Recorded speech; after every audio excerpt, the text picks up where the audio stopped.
कहानी का नाम अनोखा प्रेम। शम्मी के माता पिता शम्मी को अपनी दादी के पास छोड़कर किसी करीबी रिश्तेदार की शादी में अपनी कार से जाते हैं। शम्मी की दादी सुलोचना देवी जब अपने 7 वर्ष के पोते शम्मी के साथ रात का खाना खा रही थी तो उसी समय दरवाजे की डोर बेल बजती है और जैसे ही सुलोचना देवी का नौकर बंगले का दरवाजा खोलता है तो दरवाजे के पास 2 पुलिस वाले खड़े हुए थे। पुलिस वाले सुलोचना देवी को बताते हैं कि आपके बेटे की कार का ट्रक से एक्सीडेंट होने की वजह से आपके बहू बेटे की मृत्यु हो गई है। अपने बहू बेटे की मौत की खबर सुनकर सुलोचना देवी अपने पोते शम्मी को गोदी लेकर चुपचाप कुर्सी पर बैठ जाती है। सुलोचना देवी समझदार और बहुत हिम्मत वाली महिला थी, इसलिए कुछ दिन बीतने के बाद सुलोचना देवी अपने बेटे की कंपनी का सारा कामकाज खुद संभाल लेती है और अपने पोते शम्मी को भी पढ़ा लिखा कर कामयाब इंसान बना देती है और एक दिन शम्मी के हाथों में कंपनी की पूरी बागडोर सौंप देती है। एक समय अपनी कंपनी की छुट्टी होने के बाद शम्मी अपनी कार खुद चलाकर अपने बंगले पर जा रहा था तो रास्ते में मार्केट पड़ती है। शम्मी उस मार्केट से कुछ सामान खरीदने के लिए अपनी गाड़ी उस मार्केट की पार्किंग में खड़ी कर देता है। जहां पार्किंग में शम्मी अपनी कार पार्क करता है वहां सामने साड़ियों की दुकान थी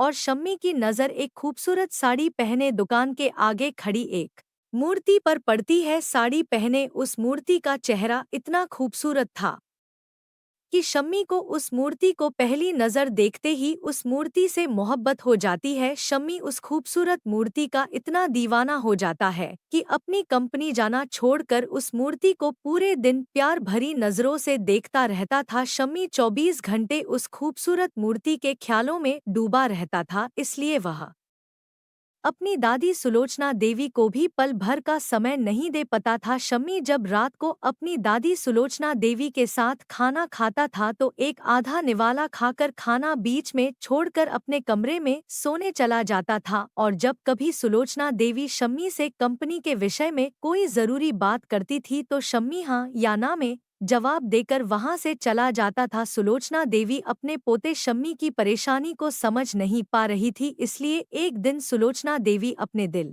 में पक्का इरादा कर लेती है कि आज शम्मी की परेशानी का कारण जानकर ही रहूंगी। और उस दिन सुलोचना देवी अपने ड्राइवर से कहती है कि शम्मी की गाड़ी के पीछे पीछे अपनी गाड़ी चलाओ और अपने पोते को बेजान मूर्ति के प्रेम में दीवाना देखकर सुलोचना देवी को ऐसा लगता है कि अगर ऐसा ही चलता रहा तो एक दिन शम्मी का जीवन बर्बाद हो जाएगा। इस वजह से सुलोचना देवी शम्मी को अपने पास बिठाकर प्यार से समझती है कि एक दिन बेजुबान मूर्ति से तेरी मोहब्बत तुझे बर्बाद कर देगी, लेकिन शम्मी उस मूर्ति के प्रेम में इतना दीवाना था कि अपनी दादी सुलोचना देवी से कहता है कि मैं इस मूर्ति को देख देख कर अपना पूरा जीवन बिता दूंगा। सुलोचना देवी को अपने पोते शम्मी की यह बात सुनकर उस मूर्तिकार पर इतना गुस्सा आता है कि वह उस मूर्तिकार को सबक सिखाने उसके घर पहुंच जाती है और उस मूर्तिकार के घर पहुंचकर उसके घर का दरवाजा बहुत तेज तेज पीटती है